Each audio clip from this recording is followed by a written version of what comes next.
नमस्कार दोस्तों। सेशन 7 में आप सबका स्वागत है। आशा करता हूं कि आप सब ठीक होंगे।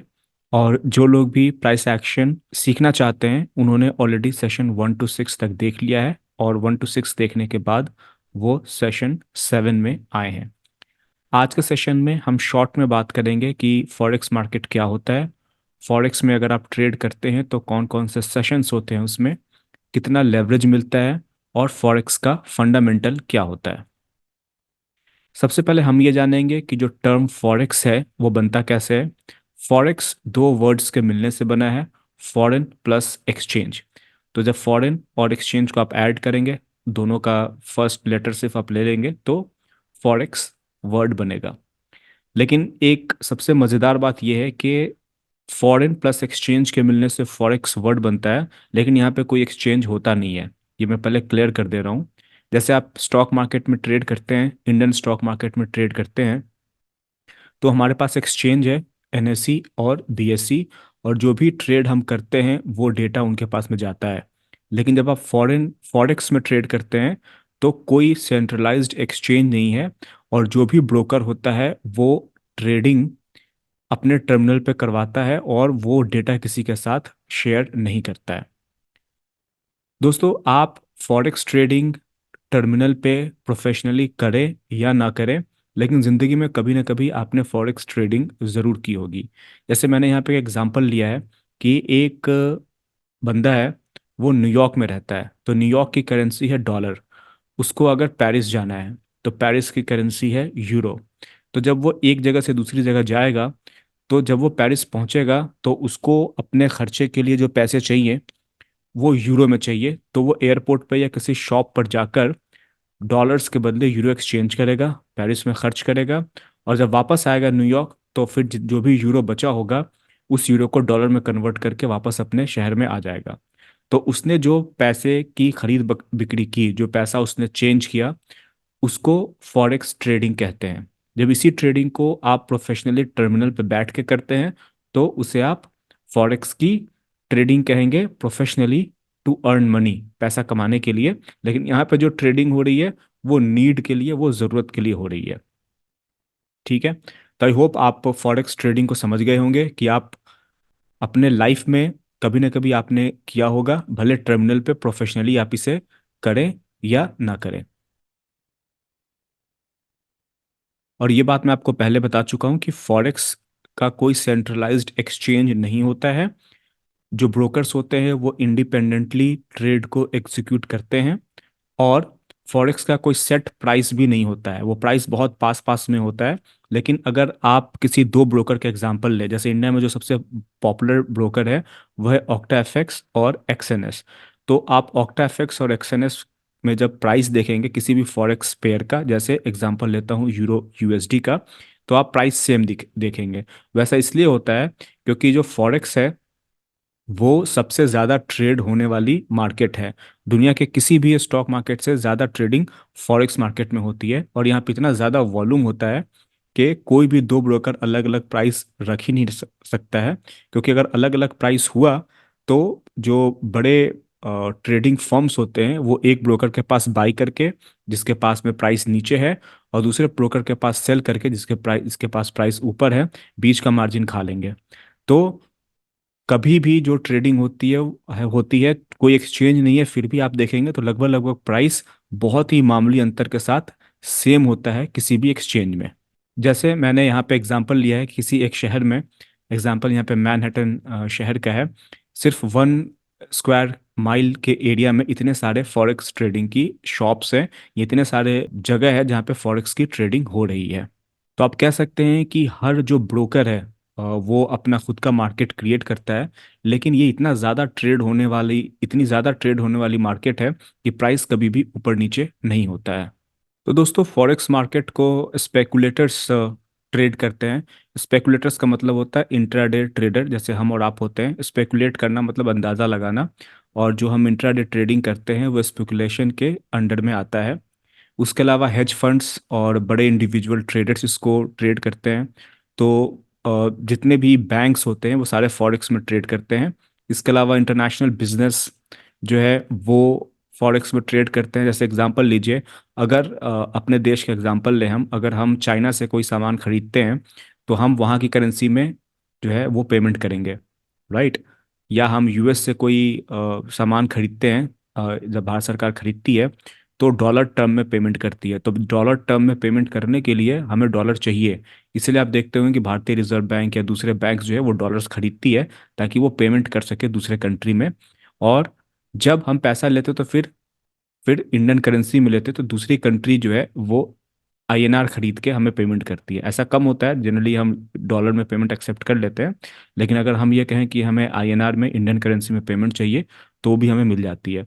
तो international business, governments, hedging funds, ये सारे जो है फॉरेक्स में ट्रेड करते हैं। इसके अलावा एक बहुत बड़ी आबादी टूरिस्ट की भी है। जैसे जब हम घूमने जाते हैं किसी कंट्री में तो फॉरेक्स में ट्रेड करते हैं। वहाँ पे हम काउंटर पर जाकर ट्रेड करते हैं, अपना पैसा काउंटर पर देते हैं और जिस कंट्री में हम घूमने जा रहे हैं वहाँ की करेंसी हम ले लेते हैं।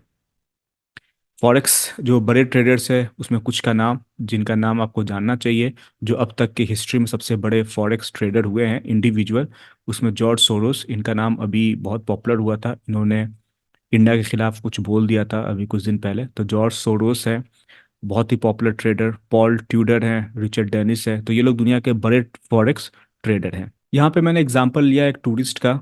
अज्यूम कीजिए कि वो टूरिस्ट आप ही हैं। तो अगर आप पेरिस जा रहे हैं तो वहाँ पे आप अपने पैसे से यूरो में कन्वर्ट करेंगे क्योंकि वहाँ पे यूरो चल रहा है। और फिर जब वापस आएंगे तो यूरो को अपने करेंसी में आप कन्वर्ट करेंगे। तो ये काम आप एयरपोर्ट पर करेंगे अगर, तो एयरपोर्ट जो है उसके लिए फीस चार्ज करेगा काफ़ी ह्यूज अमाउंट, और उनके पास स्प्रेड रहेगा।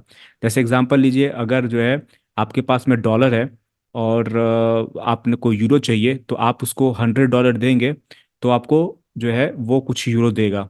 और जब उसी यूरो को वापस आप डॉलर टर्म में मांगेंगे कि ठीक है मुझे नहीं चाहिए वापस ले लो, तो जब वो अपने रेट पर देगा तो आपको $90 ही वापस करेगा। तो 1 मिनट के अंदर ही ये सिर्फ एक ट्रांजैक्शन होने में आपको $10 का आपको यहाँ पे लॉस दिखेगा। ये लॉस इसलिए हो रहा है क्योंकि स्प्रेड काफ़ी बड़ा है, बाई और सेल प्राइस काफ़ी के बीच का डिफरेंस काफ़ी ज़्यादा होता है, और ट्रांजैक्शन फीस इनका काफ़ी हाई होता है। तो ये जो ट्रेडिंग हो रही है एयरपोर्ट पे जाके, तो वहाँ पे आपको डेस्परेटली वो पैसा चाहिए होता है, आपकी ज़रूरत होती है, इसीलिए वहाँ पे स्प्रेड काफ़ी बड़ा होता है, बाई और सेल का प्राइस। अगर आपको बाई करना है तो महंगा मिलेगा, सेल खरीद करना है तो आपको सस्ते में सेल करना पड़ेगा। तो स्प्रेड काफ़ी ज़्यादा बड़ा होता है, काफ़ी बीच में गैप ज़्यादा होता है, तो आपको यहीं पे $10 का फ़र्क पड़ जाएगा। लेकिन जब आप प्रोफेशनली ट्रेड करेंगे तो ऐसा नहीं होता है, स्प्रेड काफ़ी कम होता है ताकि आप पैसा बना सके, क्योंकि अगर बड़ा स्प्रेड रहेगा तो कभी भी आप पैसा प्रॉफिट नहीं कमा सकते हैं फॉरेक्स ट्रेडिंग में। तो जो टूरिस्ट होते हैं जब वो ट्रेड करते हैं तो वो कुछ बहुत ही छोटा अमाउंट में ट्रेड करते हैं, तो अगर वो बड़ा फीस या बड़ा स्प्रेड पे भी कर दे तो उनको कुछ ज़्यादा फर्क नहीं पड़ता है। लेकिन जब गवर्नमेंट, बिजनेस या स्पेकुलेटर, हम और आप ट्रेड करते हैं तो हम बहुत बड़ी क्वांटिटी में ट्रेड करते हैं, मिलियंस डॉलर में ट्रेडिंग होती है। तो अगर हम बहुत ज़्यादा फीस पे करेंगे तो पैसा नहीं बनेगा। तो जो फॉरेक्स में जब आप ट्रेड करेंगे ब्रोकर के साथ में, तो बहुत कम फीस होती है, स्प्रेड ना के बराबर होता है, और जो ट्रांजैक्शन फीस होती है वो 1% से भी कम होता है। और आपने एयरपोर्ट वाले केस में देखा कि 5 से 10% के बीच में ट्रांजैक्शन फीस होता है। अब ये सवाल उठता है कि हमें फॉरेक्स में क्यों ट्रेड करना चाहिए। तो इसका सबसे बड़ा रीज़न है कि फॉरेक्स में जो बिगिनर्स हैं उनको इसलिए सबसे पहले फॉरेक्स से शुरुआत करनी चाहिए क्योंकि फॉरेक्स में ट्रेड करने के लिए छोटा पैसा चाहिए होता है। जैसे एग्जांपल लीजिए, इंडियन करेंसी में बात कीजिए, ऑक्टा एफएक्स का मैं एग्जांपल इसलिए दे रहा हूँ क्योंकि मैं खुद ऑक्टा एफएक्स में ट्रेड करता हूँ, तो उसके बारे में मुझे नॉलेज है, इसलिए मैं बता रहा हूँ कि ऑक्टा एफएक्स में अगर आप ट्रेड करने जाएंगे तो मिनिमम डिपॉजिट ₹1,500 का होता है, यानी करीब करीब $18 के आसपास का होता है। जनरली $20-30 की डिपॉजिट में सारे ब्रोकर्स जो है आपका अकाउंट खोल देंगे, और उसमें आप यूरो यूएसडी, जो कि सबसे ज़्यादा ट्रेड होने वाला करेंसी पेयर है, उसमें आप ट्रेड करेंगे। तो इसमें जो क्वांटिटी होती है ऑक्टा एफएक्स में वो शुरू होती है 0.01 से, जो कि होता है करीब करीब 0.01 को कहेंगे €1,000 का बाई या सेल का ऑर्डर आप डाल सकते हैं। और उसमें जो भी मूवमेंट होगी उसमें आपका प्रॉफिट और लॉस होगा, तो आपको छोटे पैसे में दुनिया के सबसे बड़े मार्केट में ट्रेड करने की अपॉर्चुनिटी मिल रही है। इसलिए फॉरेक्स में ट्रेड करना चाहिए। छोटे पैसे में जब आप ट्रेड करना स्टार्ट करेंगे हमारे इंडियन मार्केट में, तो आप निफ्टी, बैंक निफ्टी में तो ट्रेड कर नहीं पाएंगे, आपको स्टॉक्स में ट्रेड करना पड़ेगा, और स्टॉक्स में मूवमेंट काफ़ी कम होती है, उसमें भी लेवरेज अब आजकल सिर्फ 5 गुना मिलता है। तो छोटे पैसे में तो इंट्राडे ट्रेडिंग हो ही नहीं सकती है, लेकिन छोटा पैसे से फॉरेक्स में आप इंट्राडे ट्रेडिंग कर सकते हैं। फॉरेक्स मार्केट में जो पोटेंशियल है प्रॉफिट का वो बहुत ज़्यादा होता है, और दुनिया की सबसे बड़ी मार्केट है फॉरेक्स मार्केट। ऐसे मैंने एक एग्जांपल लिया है, एक बहुत बड़ा ट्रेडर हुआ करता था पॉल रॉटर। वो 32 साल की उम्र में $60 मिलियन पर ईयर कमाता था। ये न्यूज़ का कटिंग है। मैं ये सारी चीज़ें इसलिए आपको दिखा रहा हूँ ताकि आपको यकीन हो सके कि फॉरेक्स मार्केट में रियल में ज़्यादा बड़ा पैसा बनता है, और सबसे दुनिया की सबसे मैच्योर मार्केट वो फॉरेक्स मार्केट है। ठीक है दोस्तों, तो सारी बातें मैं आपको शॉर्ट में बता रहा हूँ ताकि आपको फॉरेक्स मार्केट की बेसिक अंडरस्टैंडिंग हो जाए। ज़्यादा और नॉलेज चाहिए तो आप मुझे कांटेक्ट कर सकते हैं, और मेरे साथ जुड़कर आप मेरे साथ फॉरेक्स में ट्रेड कर सकते हैं। अब मैं आपको कुछ और चीज़ें बता दूं। फॉरेक्स में जो टाइमिंग होती है वो क्या क्या होती है। अगर आपको एग्जैक्ट टाइम चाहिए तो एक लिंक मैंने यहाँ पर पेस्ट किया हुआ है। इस लिंक के थ्रू जाकर आप एग्जैक्टली देख सकते हैं कि अभी कौन सी मार्केट ओपन है और कौन सी मार्केट बंद है। तो यहाँ पे आपको स्क्रीन पे मार्केट्स दिख रही है, जैसे यहाँ पे आपको सिडनी का मार्केट दिख रहा है, टोक्यो का मार्केट दिख रहा है। ठीक है, यहाँ पे जो है लंदन की मार्केट है, और यहाँ पे न्यूयॉर्क की मार्केट है। तो फॉरेक्स की मार्केट 24 घंटे चलती है। इंडियन टाइम के हिसाब से अगर मैं बात करूँ तो ये सुबह में मंडे मॉर्निंग 3:30 पे ओपन होता है। जैसे कि संडे के रात को सोते हैं तो मंडे सुबह जब 3:30 होता है तो फॉरेक्स की मार्केट खुल जाती है, और ये क्लोज होता है। उसके बाद ये बंद नहीं होती है मार्केट, 24 घंटे चलती है। और सैटरडे मॉर्निंग 1:30 पे ये रात को क्लोज होती है। यानी कि जब आप फ्राइडे नाइट को सोते हैं तो रात को 1:30 जब होता है या 2:30 के आसपास में ये मार्केट बंद होती है।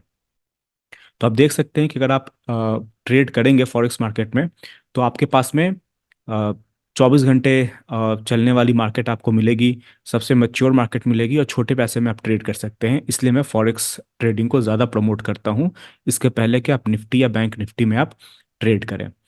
और मैं सेशंस में बिल्कुल आपके इंडियन टाइम के हिसाब से सब कुछ बता देता हूँ कि सबसे पहले जो मार्केट खुलती है वो ऑस्ट्रेलिया की मार्केट खुलती है, और सिडनी सेशन सबसे पहले होता है। ये चार बड़े सेशंस होते हैं, वो मैं आपको बता देता हूँ। जो सिडनी सेशन है वो रात को भारतीय टाइम के हिसाब से सुबह 3:30 बजे ओपन हो जाती है। उसके बाद जो है आपका टोक्यो का सेशन ओपन होता है, वो सुबह को 8 बजे के आसपास में होता है। फिर लंदन सेशन होता है, लंदन 1:30 में होता है। इसके पहले जर्मनी खुलता है 12:30 में इंडियन टाइम के हिसाब से।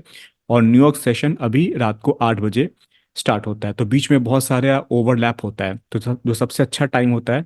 और एक चीज़ और यहाँ पे ऐड कर दूँ जो मैंने यहाँ पे नहीं लिखा हुआ है, सिंगापुर की मार्केट दिन में 10:30 पे स्टार्ट होती है। तो फॉरेक्स में 10:30 सुबह में। तो फॉरेक्स में जो अच्छी मूवमेंट होती है वो सिंगापुर सेशन से ही स्टार्ट हो जाती है 10:30 इंडियन टाइम के हिसाब से। फिर 12:30 बजे जर्मनी खुलता है तो अच्छी मूवमेंट आती है। फिर 1:30 पे आपका लंदन खुलता है तो अच्छी मूवमेंट आती है। फिर 5:30 पे यूएस की कोई मार्केट खुलती है, चूंकि यूएस बहुत बड़ी मार्केट है तो यूएस में कुछ शहर खुल जाते हैं, तो ट्रेडिंग शुरू हो जाती है। न्यूयॉर्क 8 बजे खुलता है। उसके अलावा फॉरेक्स में इंडियन टाइम के हिसाब से 7 बजे एक अच्छी न्यूज़ आती है जनरली। वो न्यूज़ कैसे ट्रैक करेंगे ये मैं आपको बताऊंगा। तो उस न्यूज़ के बेसिस पे आप ट्रेड कर सकते हैं कि जब वो न्यूज़ रिलीज होगी तो। जैसे यहाँ पे मैंने एक एग्जांपल लिया है, यूरो जेपीवाई का चार्ट है, और आप देख सकते हैं कि 24 आवर का चार्ट है। यहाँ पे आपको एशियन सेशन दिख रहा है, फिर यूरोप का सेशन दिख रहा है, और यहाँ पे यूएस का सेशन आपको दिख रहा है। बीच में ओवरलैप हो रहा है, जैसे यहाँ पे यूरोप और यूएस का के सेशन का ओवरलैप आपको होता हुआ दिख रहा है।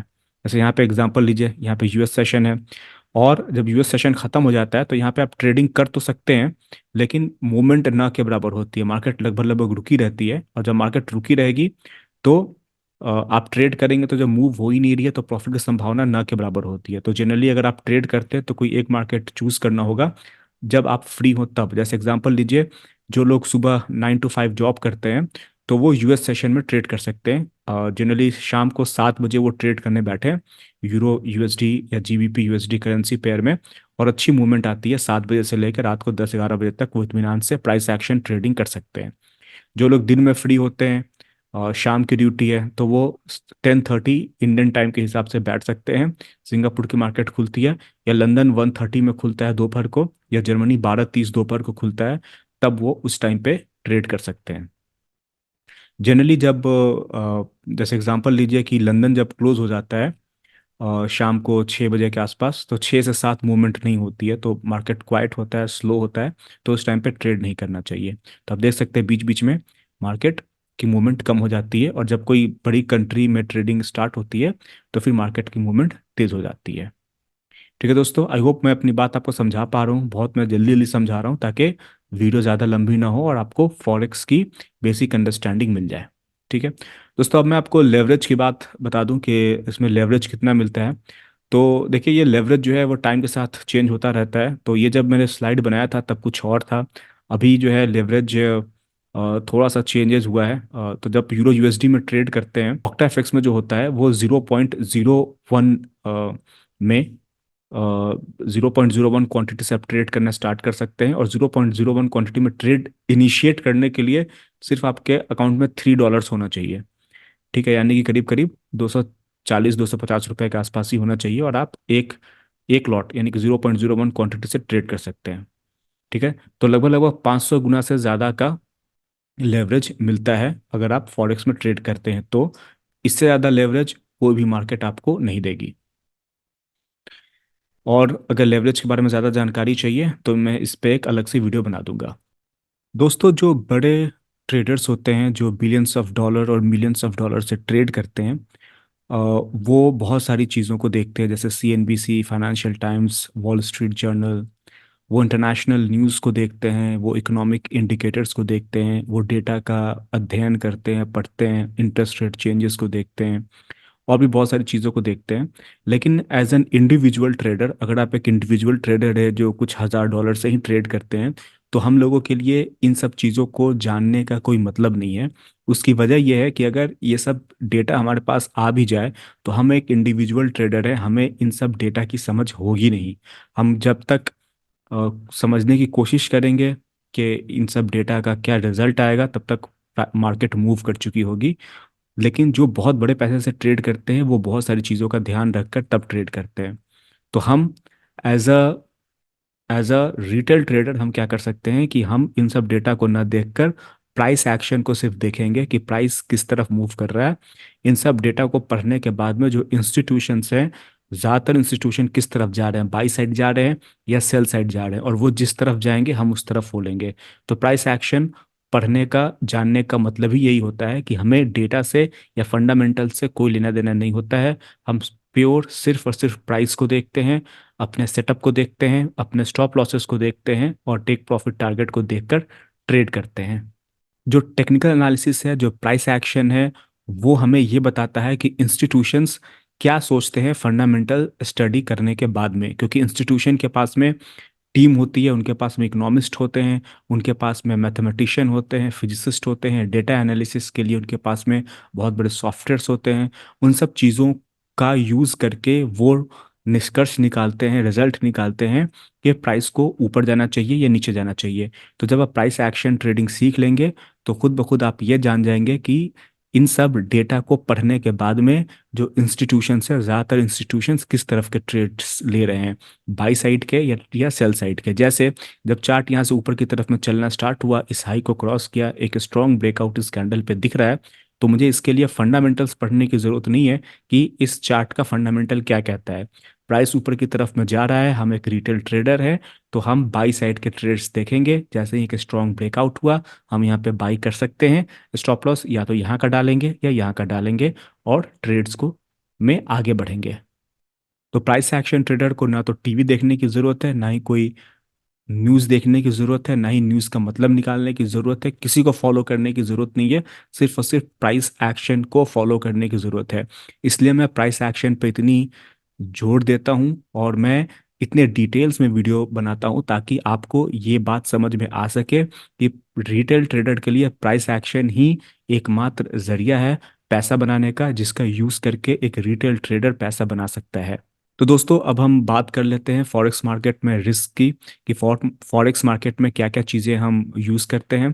लेवरेज 500 गुना मिलता है मोस्ट ऑफ द टाइम। जब मार्केट ज़्यादा वोलेटाइल होती है तो थोड़ा कम हो जाता है। कुल मिला के ऑक्टा एफएक्स में जब आप ट्रेड करना स्टार्ट करेंगे, तो सिर्फ आपको $20 मिनिमम डिपॉजिट होता है। वो $20 की मिनिमम डिपॉजिट करके आप आसानी से ट्रेड कर सकते हैं। छोटे क्वांटिटी में आप देख सकते हैं कि ये मार्केट कैसे मूव होती है। यकीन मानिए, ये निफ्टी और बैंक निफ्टी से ज़्यादा अच्छी मूवमेंट देता है और ज़्यादा अच्छा प्रॉफिट पोटेंशियल आपको देता है। 24 घंटे चलती है मार्केट, तो जब भी आप फ्री हो ऑफिस टाइम से, आप इस मार्केट में ट्रेड कर सकते हैं। फिर भी आपको ज़्यादा हेल्प चाहिए तो आप मुझसे डायरेक्ट कांटेक्ट कर सकते हैं। अकाउंट कैसे ओपन करना है, कैसे ट्रेड इसमें प्लेस करते हैं, क्योंकि जब आप इंडियन मार्केट में ट्रेड करते हैं तो जीरोधा आप स्टॉक्स में ट्रेड करते हैं, तो उसका टर्मिनल अलग होता है। फॉरेक्स मार्केट का टर्मिनल थोड़ा सा अलग होता है। मैं आपको बताऊंगा कि कैसे ट्रेड करना है। चार्ट आपको ट्रेडिंग व्यू पर ही देखना है। ऑर्डर्स आपको जाकर ऑक्टाफेक्स में MT4 या MT5 में जाकर लगाना है। वो कैसे लगाना है ये मैं आपको बता दूंगा, जो लोग भी इंटरेस्टेड होंगे फॉरेक्स मार्केट में ट्रेड करने के लिए। तो दोस्तों, जैसा कि आपको पता है, ट्रेडिंग एक रिस्की बिजनेस है। चाहे आप कुछ भी ट्रेड करें, स्टॉक्स ट्रेड करें, इंडेक्स ट्रेड करें या फॉरेक्स ट्रेड करें, यहाँ पर चीज़ें गड़बड़ होती हैं। तो आप अगर आप ट्रेडिंग इंडस्ट्री में आए हैं तो इन सब चीज़ों को झेलने के लिए मेंटली प्रिपेयर होकर आए। इसलिए मैं ये सब चीज़ें बार बार दोहराता हूँ कि जो फॉरेक्स मार्केट है उसमें भी थोड़ी बहुत चीटिंग होती है, लेकिन वो चीटिंग रिटेल ट्रेडर को बहुत ज़्यादा अफेक्ट नहीं करता है। जैसे एग्जांपल लीजिए, आजकल आर्टिफिशियल इंटेलिजेंस आया हुआ है, तो आर्टिफिशियल इंटेलिजेंस का यूज़ करके फॉरेक्स में बहुत ही तेज़ मूवमेंट कभी कभी होती है, लेकिन वो मूवमेंट जो है वो छोटे टाइम फ्रेम के लिए होती है। जो बड़े बड़े इंस्टीट्यूशंस मिली सेकेंड में, नैनो सेकेंड में ट्रेड करते हैं, उनके लिए वो सब चीज़ें काम आती हैं। हम प्राइस एक्शन ट्रेडर हैं और मैं जनरली 5 मिनट के चार्ट पे ट्रेड करने के लिए कहता हूँ। तो 5 मिनट के चार्ट पे अगर आप ट्रेड करते हैं तो बहुत ज़्यादा जो है चीटिंग होने की संभावना इस मार्केट में कम होती है। जैसे कि स्टॉक मार्केट में स्टॉक को मैनिपुलेट किया जाता है, वैसे फॉरेक्स मार्केट में मैनिपुलेशन न के बराबर होती है। आपको एक ब्रोकर अच्छा चुनना होगा फॉरेक्स में। लेकिन इंडिया में बहुत कम फॉरेक्स ब्रोकर हैं जो पॉपुलर हैं और सही ट्रेडिंग करवाते हैं। दो ही हैं, मैं तो दो ही अच्छे को जानता हूँ। एक ऑक्टाफेक्स है जिसमें मैं खुद ट्रेड करता हूँ, और एक एक्सएनएस है।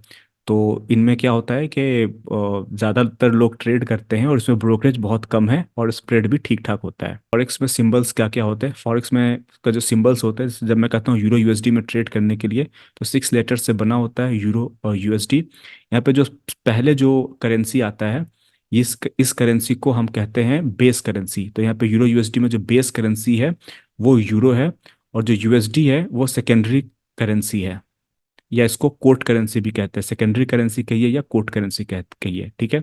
जब आप यूरो यूएसडी में ट्रेड करते हैं और 0.01 यूरो अगर आप बाई करते हैं, इसका मतलब हुआ कि आपने यूएसडी देकर, डॉलर देकर 1,000 यूरो को बाई किया। 0.01 का मतलब 1,000 होता है, 0.1 का मतलब होता है 10,000, और 1 का मतलब होता है आपका 1,00,000 यूरो को आपने बाई या सेल किया।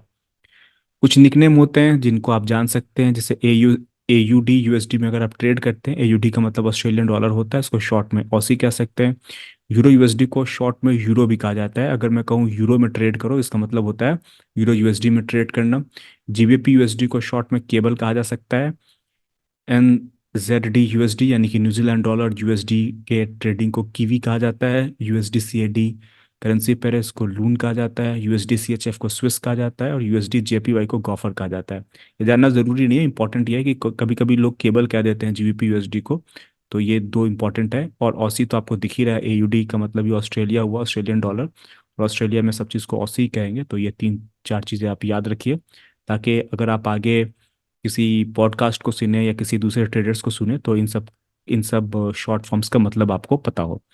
तो इसके पहले वाले स्लाइड में मैं बात कर रहा था कि अगर मान लीजिए आपने यहाँ पे बाई किया, तो यहाँ पे जो प्राइस है वो 1.1278 पे आपने यहाँ पे बाई किया, और यहाँ पे आपने एग्जिट कर दिया। यहाँ पे एग्जिट का प्राइस आपको दिख रहा होगा, यहाँ पे 216 पिप का प्रॉफिट हुआ आपको। अगर आपने 1 पूरी क्वांटिटी ट्रेड की है तो 216 पिप्स के प्रॉफिट का मतलब हुआ $2,160 का प्रॉफिट। लेकिन अगर आपने 1 बहुत बड़ी क्वांटिटी होती है, आपने 0.1 अगर ट्रेड किया तो इसका मतलब होता है $216 का प्रॉफिट। और अगर आपने 0.01 जो सबसे छोटी क्वांटिटी होती है उसको ट्रेड किया तो इसका मतलब होता है $21 का प्रॉफिट। ठीक है दोस्तों, तो आई होप आप बिल्कुल क्लियर हो गए होंगे कि फॉरेक्स में किस तरह से प्रॉफिट कैलकुलेट होता है।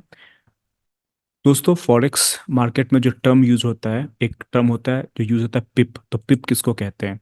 तो जैसे एग्जांपल लीजिए, आपने ये यूरो यूएसडी का चार्ट है, यहाँ पे आपने यहाँ पे जो आपको प्राइस दिख रहा है लास्ट ट्रेड वो 1.11793 है। तो यहाँ पे 9 जो है वो पिप वैल्यू है, और 3 जो है ये फ्रैक्शनल पिप का वैल्यू है।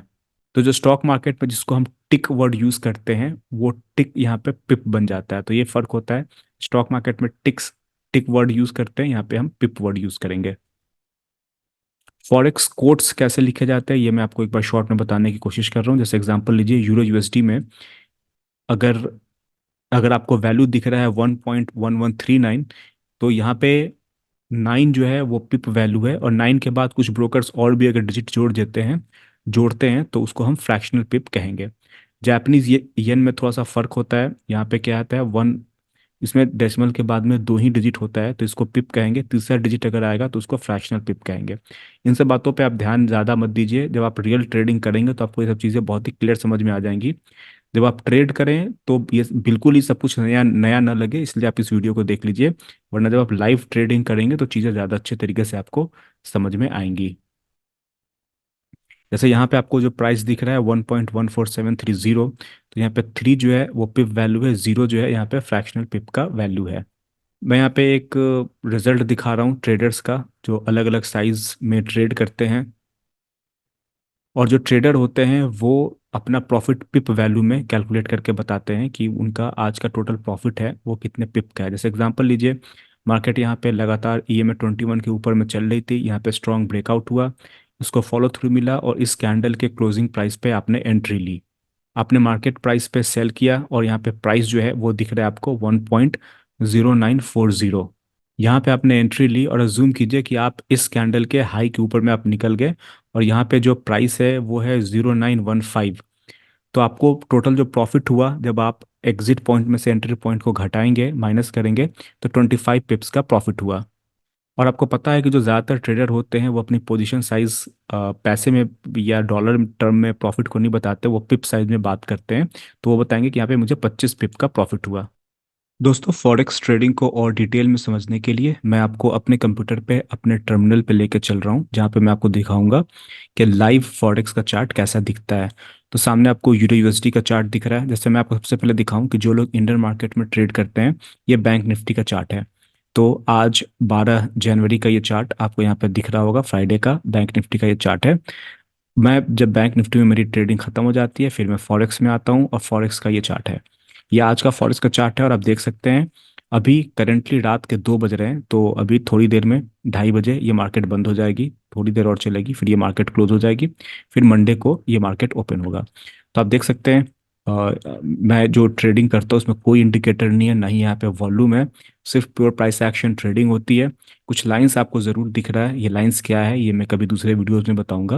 अभी मैं शॉर्ट में बता दूं कि देख सकते हैं यहाँ पे जो डेट चेंज हुआ है वो 3:30 से, यहाँ पे अगर आप ट्रेड करेंगे तो ये आज का डेट यहाँ पे चेंज हो गया, फ्राइडे 12 जनवरी दिख रहा है। इसके पहले आपको पीछे में 11 जनवरी दिख रहा होगा, ये देखिए ये 11 जनवरी फिर 12 जनवरी डेट चेंज हुआ। और उसके बाद आप देख सकते हैं कि प्राइस यहाँ पे रुकी रही, थोड़ा सा मूवमेंट यहाँ पे हुआ जब ऑस्ट्रेलिया का सेशन ओपन हुआ होगा, तो रियल जो मूवमेंट स्टार्ट हुई वो यहाँ से स्टार्ट हुई। ये थोड़ा सा मैं जूम करूँ ताकि आपको ठीक ठाक दिखे।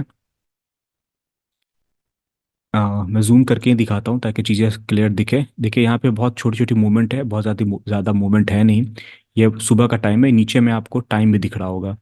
ठीक है, तो यहाँ पे जैसे दिख रहा है आपको रात के 4:30 बज रहे हैं, 5 बजे, फिर 6 सुबह का 6 बज रहा है, ये लगातार डबल टॉप यहाँ पे बनाया। अगर आप प्राइस एक्शन ट्रेडर है तो इस ब्लू लाइन पे सपोर्ट लिया, इसने ब्लू लाइन पे ही क्यों सपोर्ट लिया ये आगे कभी हम बात करेंगे कि ये ब्लू लाइन क्या है। ये रेजिस्टेंस मैंने खींच लिया था पहले ही। मैंने आज का जो ट्रेड लिया था वो यहाँ पे शॉर्ट किया था, ये देखिए 14:10 यानी कि 2:10 पे एक अच्छा सेल सिग्नल यहाँ पे बना था, रेजिस्टेंस ट्रिपल टॉप बना के मार्केट नीचे की तरफ में जा रही थी, फिर मार्केट सीधी गिरती हुई नीचे की तरफ में आई। यहाँ पे एक ट्रेंड लाइन बनाया, ट्रेंड लाइन का ब्रेकआउट दिया, क्योंकि यहाँ पे एक न्यूज़ रिलीज हुई थी, तो ट्रेंड लाइन का ब्रेकआउट है यहाँ पे। ये लाइन मैंने इसलिए खींची है क्योंकि 7 बजे के बाद में एक नया US का सेशन में अजूम करता हूँ कि 7 बजे न्यूज़ आती है, उसके बाद से एक नया दिन होता है और एक नए दिन की तरह से ट्रेड करता हूँ। जैसे बैंक निफ्टी 9:15 से हम ट्रेड करने स्टार्ट करते हैं, वैसे मैं फॉरेक्स में 7 बजे एक लाइन खींच देता हूँ और एक नए दिन की तरह से उसको मैं देखता हूँ। तो आप देख सकते हैं मार्केट में न्यूज़ के बाद में मार्केट ऊपर गई, पुल बैक लिया, पिछले लो को इसने ब्रेक नहीं किया, ऊपर में गई, फिर से वही रेसिस्टेंस के पास में आकर मार्केट नीचे की तरफ में जाने लगी। और अगर आप एक जॉब वाले आदमी हैं, आप जॉब करते हैं, तो आप देख सकते हैं कि अगर आप 7 बजे 8 बजे भी लॉग इन करते हैं अपने सिस्टम में तो ट्रेडिंग की इनफ अपॉर्चुनिटी होती है आपके पास में ट्रेड करने की, और तब से मार्केट लगातार ठीक ठाक तरीके से ट्रेड कर रहा है। तो दोस्तों, इस वीडियो में मैं आपको सिर्फ ये दिखाना चाह रहा हूँ कि अगर आपको ट्रेडर बनना है तो कोई बहाना नहीं चलेगा कि मेरे पास में टाइम नहीं है। अगर आप इंडियन मार्केट में ट्रेड नहीं कर सकते हैं तो देखिए, फॉरेक्स आपको इंडियन मार्केट से ज़्यादा बेटर अपॉर्चुनिटी देता है ट्रेड करने की।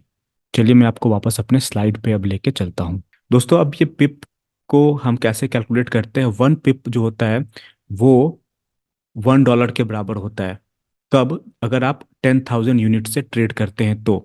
लेकिन दोस्तों बड़े ध्यान से समझिए कि जब आप ऑक्टा एफएक्स में ट्रेड करेंगे तो आप 10,000 यूनिट से ट्रेड नहीं करेंगे। आपकी जो शुरुआत होगी वो 1,000 यूनिट से होगी। मैं सबको ये सजेस्ट करूंगा कि शुरुआत शुरुआत वो 0.01 से करें।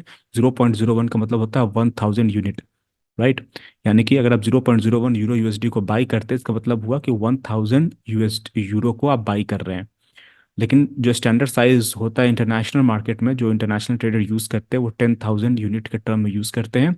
और 10,000 यूनिट यानी कि अगर आप ऑक्टा एफएक्स में 0.1 से ट्रेड कर रहे हैं, तब 1 पिप का वैल्यू जो होता है वो $1 के बराबर हो जाता है। और यहाँ पे मैंने क्लियर दे दिया है कि अगर आप ऑक्टा एफएक्स में 0.1 क्वांटिटी से ट्रेड करते हैं, जो कि एक बड़ी क्वांटिटी है, तो 1 पिप का वैल्यू $1 के बराबर होता है। अगर आपको बिल्कुल पिप के बारे में जानना है तो ये कैलकुलेटर भी है, पिप कैलकुलेटर ऑक्टाफिक्स में, इस लिंक पर जाकर आप उसको देख सकते हैं। और अगर आपको ज़्यादा जानकारी चाहिए तो मैं पहले कहता हूँ कि जो लोग भी फॉरेक्स में अपना करियर बनाना चाहते हैं वो मुझे कांटेक्ट कर सकते हैं। मैं इनको step by step account open करने से, ट्रेड कैसे प्लेस करना है, और अ, जो भी टेक्निकल सपोर्ट चाहिए वो मैं आपको पर्सनली दे दूंगा, ताकि आप फॉरेक्स में ट्रेड करना स्टार्ट कर सकें। एक बहुत ही इंपॉर्टेंट सवाल होता है कि फ्यूचर्स ट्रेडिंग और फॉरेक्स ट्रेडिंग में क्या बेटर है। बहुत सारे लोग को तो पता भी नहीं होगा कि फ्यूचर और फॉरेक्स, यूरो यूएसडी का फॉरेक्स भी होता है और फ्यूचर्स भी होता है। लेकिन जो लोग अ, पहले से ट्रेड कर रहे हैं उनको मैं बता दूं कि फ्यूचर और फॉरेक्स में क्या बेटर है। अगर आप ये जानना चाहें तो मेरे हिसाब से जो है वो फॉरेक्स ज़्यादा अच्छा होता है। उसकी वजह क्या है कि फॉरेक्स में आप छोटी क्वांटिटी में ट्रेड कर सकते हैं, जैसे कि मैंने बताया, $20 के मिनिमम डिपॉजिट पे। $20 का मतलब होता है करीब करीब 1500-1600 रुपये। आप ट्रेड करना स्टार्ट कर सकते हैं। जबकि आपको यूरो के फ्यूचर में अगर आप किसी इंटरनेशनल टर्मिनल पे जाकर ट्रेड करेंगे तो $20 नहीं, वहाँ पे आपको कम से कम $2,000 चाहिए, तब आप एक लॉट में फ्यूचर के ट्रेड कर सकते हैं।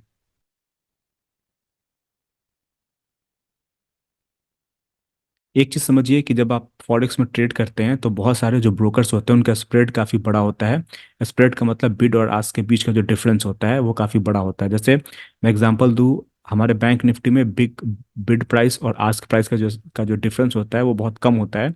तो आप मार्केट प्राइस पे एंटर कर जाते हैं। लेकिन कई ब्रोकर्स जो होते हैं वो बिड और आस्क का डिफरेंस इतना ज़्यादा रखते हैं कि उसमें प्रॉफिट बनाना बड़ा मुश्किल होता है। तो आप मेक श्योर करें कि आप उसी ब्रोकर को चूज़ करें जिसमें बिड और आस्क का डिफरेंस कम हो। और इंडिया में जो सबसे कम है वो ऑक्टा एफएक्स का ही है। मैं यहाँ पे ऑक्टा एफएक्स को प्रमोट नहीं कर रहा हूँ, मैं जो मैं यूज़ कर रहा हूँ वो मैं सिर्फ बता रहा हूँ, इसलिए बार बार ऑक्टा एफएक्स का नाम आ रहा है। और कुछ करेंसी पेयर होते हैं जो बहुत कम ट्रेड होते हैं। जैसे एग्जांपल लीजिए, AUD and ZD, ये करेंसी पेयर है, तो इसमें बहुत कम वॉल्यूम होता है तो इसका स्प्रेड काफ़ी बड़ा होता है। तो मेक श्योर कि अगर आप बिगनर हैं तो आप सिर्फ यूरो यूएसडी या ज़्यादा से ज़्यादा जीबीपी यूएसडी में ही ट्रेड करें, किसी और करेंसी पेयर में ना जाए। जब इस दो करेंसी पेयर में आप प्रॉफिटेबल हो तभी तीसरे करेंसी पेयर को आप चूज़ करें। तो दोस्तों, आपको आज का वीडियो कैसा लगा मुझे कमेंट सेक्शन में ज़रूर बताइएगा। वीडियो अगर पसंद आया हो तो लाइक ज़रूर कीजिए इसे, और दूसरे लोगों के साथ शेयर कीजिए जिससे लोग इसका बेनिफिट उठा सके। ये फॉरेक्स का इंट्रोडक्टरी वीडियो था जिसमें मैंने फॉरेक्स के बेसिक को बताया। अगले वीडियो में मैं अपनी बातचीत को यहीं से आगे कंटिन्यू रखूंगा। और दोस्तों, जो लोग भी फुल टाइम ट्रेडर बनना चाहते हैं वो मेरा मेंटोरशिप प्रोग्राम ज्वाइन कर सकते हैं। मेंटोरशिप प्रोग्राम में मैं बिल्कुल बिगिनिंग से लेकर प्राइस एक्शन के हाईएस्ट लेवल तक आपको साथ लेकर जाऊंगा। सारी क्लासेस लाइव होंगी और आप मेरे साथ बैंक निफ्टी और फॉरेक्स में रोज़ ट्रेड करेंगे। और जो भी सपोर्ट चाहिए होता है एक फुल टाइम ट्रेडर बनने के लिए, एंड टू एंड सपोर्ट आपको दिया जाएगा। ज़्यादा जानकारी के लिए स्क्रीन पर जो नंबर दिया गया है उस पर कॉल करके आप ज़्यादा जानकारी ले सकते हैं। तो चलिए मिलते हैं अगले वीडियो में, तब तक के लिए जय हिंद।